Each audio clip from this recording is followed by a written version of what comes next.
दोस्तों आज मैं आप लोगों को बताने जा रहा हूँ इंडिका बुक के अनुसार जो चाणक्य नाम का आदमी कोई भारतवर्ष के अंदर नहीं था और चाणक्य को क्यों लाया गया ये पूरा इसमें आपको जानकारी मिलेगी इस अध्याय में। दोस्तों सर्वप्रथम हमारे बुक समरी फिशरमैन इंडिया के चैनल के सभी दर्शकों को मेरा सादर प्रणाम, नमस्कार, जय हिंद, जय भारत। आज का हमारा विषय है चाणक्य बनाम घनानंद राजा। चाणक्य बनाम घनानंद राजा जो कहा जाता है कि चाणक्य भारतवर्ष का ऐसा एक इंसान हुआ जो घनानंद को राजा को दुराचारी बता करके हराने का कार्य जो किया, किससे किया? वह चंद्रगुप्त मौर्य से किया। यह चंद्रगुप्त मौर्य से किया। यह एक काल्पनिक है क्योंकि चाणक्य का कोई अस्तित्व कहीं नहीं मिलता है, पुराने लेखों में कहीं नहीं मिलता है, क्योंकि जब चंद्रगुप्त मौर्य की वंशावली भी वहाँ पर आती है, घनानंद राजा की वंशावली आती है, लेकिन चाणक्य की कोई वंशावली नहीं आती है। चाणक्य किसका पुत्र था, कौन था, कहाँ का रहने वाला था, ये कहीं नहीं मिलता। तो दोस्तों यह एक काल्पनिक नाम है और काल्पनिक कैसे है ये आप लोगों के सामने आज मैं इंडिका बुक के अनुसार रखने जा रहा हूँ। चाणक्य एक मुखौटा बना करके पेश किया गया है। उस मुखौटे में ये दर्शाया गया है कि ब्राह्मण एक पृथ्वी का इकलौता ऐसा प्राणी है कि वो किसी को भी राजा बना सकता है और किसी का भी सर्वनाश कर सकता है।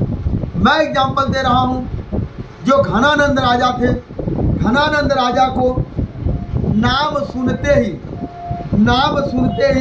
दुनिया का शक्तिशाली जो राजा था, जिनको पूरा दुनिया डरती थी, वह भी आदमी दुम दबा करके वह भारत भूमि से सिकंदर जो था, जैसे घनानंद राजा का नाम सुनता था वो दुम दबा करके भाग लेता था। इतना डर था घनानंद राजा का, इतना शक्तिशाली राजा था। अब आप लोग कल्पना करिए, इतने शक्तिशाली राजा के दरबार में एक चाणक्य नाम का ब्राह्मण जाता है और वो जा करके अपनी चुटिया को गठिया कर कहता है कि मैं तुम्हारे राज्य को नाश कर दूंगा। और इतना चैलेंज करके आता है उनके आंगन में, उनके दरबार में चैलेंज करके आता है। और राजा घनानंद राजा एक शब्द नहीं बोलता है। इतना शक्तिशाली राजा होने के बावजूद भी उसको एक शब्द नहीं बोलता है, यहाँ तक उसके सैनिक भी नहीं बोलते हैं।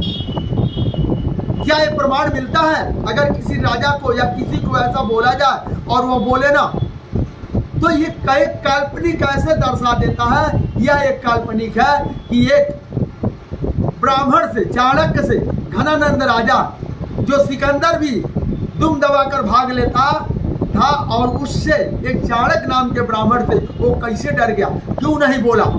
वो चैलेंज कर रहा उसके आंगन में, ना उसके सैनिक बोले ना वो बोले, इसीलिए एक पात्र एक काल्पनिक नाम करके पेश किया गया है।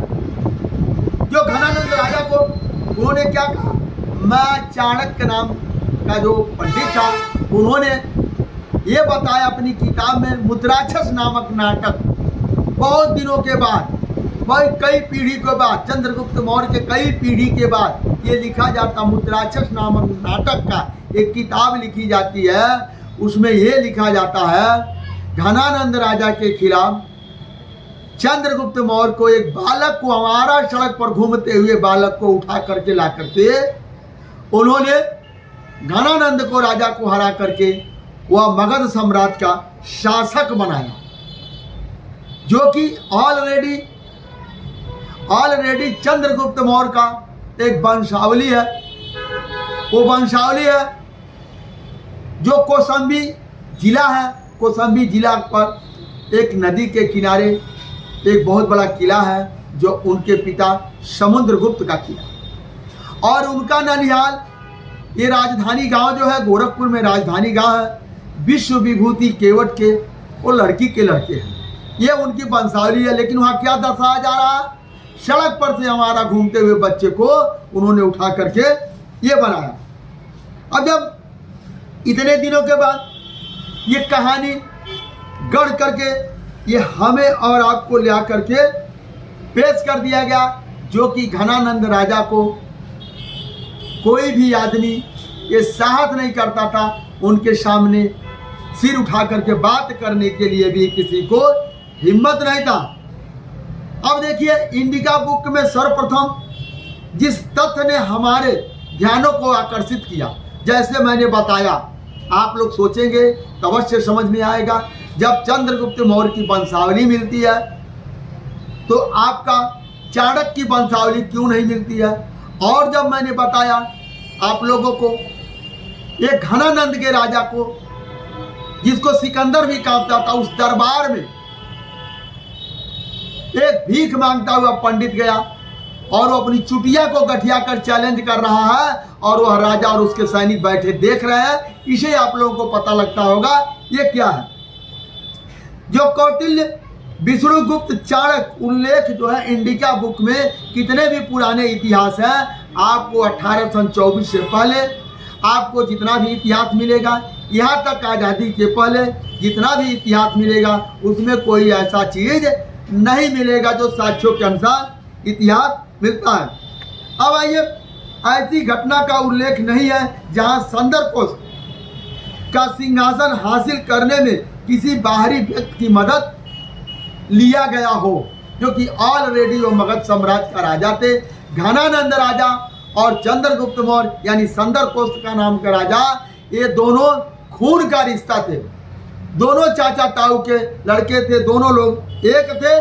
कहीं से ऐसा कोई पुराने इतिहासों में कोई लेख नहीं मिलता है। और भारतवर्ष का एक दुर्भाग्य है, भारतवर्ष का एक बहुत बड़ा दुर्भाग्य है कि भारतवर्ष का जो पुराना प्राचीन इतिहास पढ़ाया नहीं जा रहा।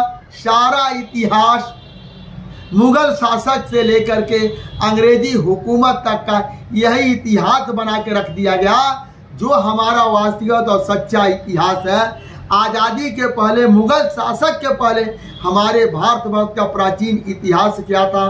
भारतवर्ष हमारा विश्व गुरु था, भारतवर्ष हमारा सोने की चिड़िया था।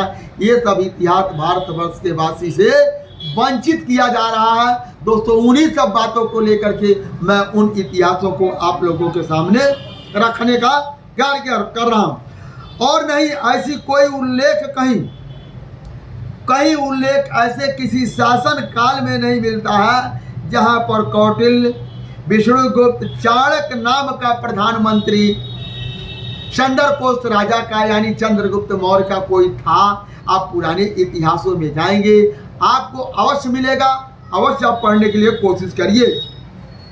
नाम से रचित अर्थशास्त्र नामक ग्रंथ उल्लेख नहीं है, किसी नियम के पालन का भी उल्लेख नहीं है।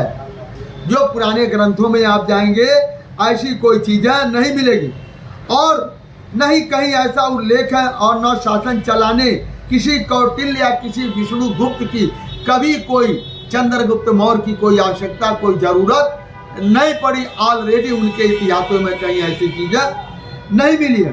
अन्य पौराणिक अर्थात काल्पनिक किस्से कहानियों की तरह, अन्य पौराणिक काल्पनिक किस्से कहानियों की तरह कौटिल्य या विष्णुगुप्त या चाणक्य मुद्राक्षस नामक नाटक एकमात्र जिसे उसकी जात इतिहासकारों ने सम्राट संदरकोश के सिर पर के बैठ करके घृणता की हो, ऐसी कोई चीज नहीं है।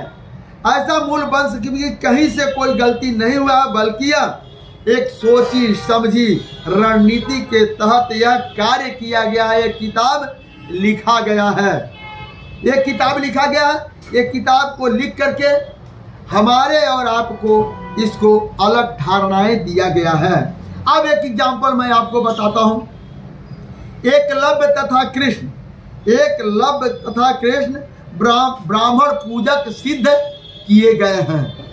एकलव्य का अंगूठा किसने काटा ये आप लोग जानते हैं, और श्री कृष्ण को पैर किसने धोवाया ये भी आप लोग जानते हैं। तो क्या हुआ, जो है अंगूठा ही काट करके ब्राह्मण द्रोणाचार्य को एकलव्य ने दिया।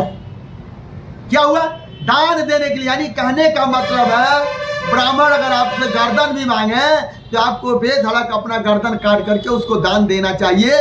ये जो है उन्होंने अपने लेखों में लिखा। अब आते हैं दूसरा, कृष्ण से पैर धुलाने वाला कौन था? वो भी एक ब्राह्मण था। राजा बलि से तीनों लोक दान लेने वाला कौन था? एक ब्राह्मण था। राजा हरिश्चंद्र से सारा उनका राजपाट दान लेने वाला कौन था? एक ब्राह्मण। यानी सभी जगह पर उन्होंने पहला जो किताब लिखा मुद्राक्षस नामक नाटक में लिख करके अपने आप को ऊंचा बना करके भारत के लोगों को, मूल निवासियों को पुजवाने के लिए कार्य किया। यहाँ तक कि पहले कहा जाता था आप ब्राह्मण को गाली दोगे तो आपको ब्रह्म हत्या लगेगी, मरने के बाद आपके घर में ब्रह्म बन के आएगा और आपको आजीवन पुजवाएगा। इसलिए उनको गाली नहीं देना चाहिए, उनको कुछ बोलना नहीं चाहिए। चाहे ब्राह्मण आपका गर्दन काट ले, चाहे ब्राह्मण आपका सर्वनाश कर दे, लेकिन आप उसको नहीं कर सकते। दूसरा चीज, सम्राट चंद्रगुप्त 7 सदियों बाद, सम्राट चंद्रगुप्त के 7 सदी बाद यानी 700 वर्ष के बाद मुद्राक्षस नामक नाटक का एक आविष्कार किया जाता है, एक बुक लिखा जाता है और उस बुक में लिख करके ये सब तमाम कहानियों को प्रसारित करके जन जन तक पहुंचाने का कार्य किया जाता है और जन जन तक पहुंचा करके उनको चाणक्य नामक का ब्राह्मण को सिद्ध किया जाता है। यह पृथ्वी का ऐसा एक ज्ञानी आदमी हुआ जो कि पुराने इतिहासों में कहीं से भी कोई ऐसा लेख नहीं मिलता है। दोस्तों, कहीं से कोई लेख नहीं मिलता है। आज का मेरा विचार यहीं समाप्त होता है। फिर अगले विचार में इन्हीं चाणक्य की बातों को लेकर के एक नए तथ्यों के साथ, सबूतों के साथ फिर मैं बैठूंगा।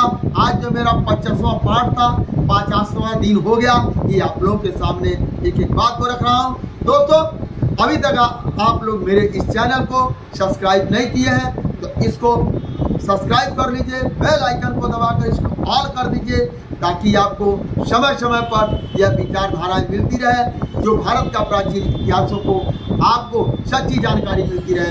दोस्तों, धन्यवाद, नमस्कार, जय हिंद।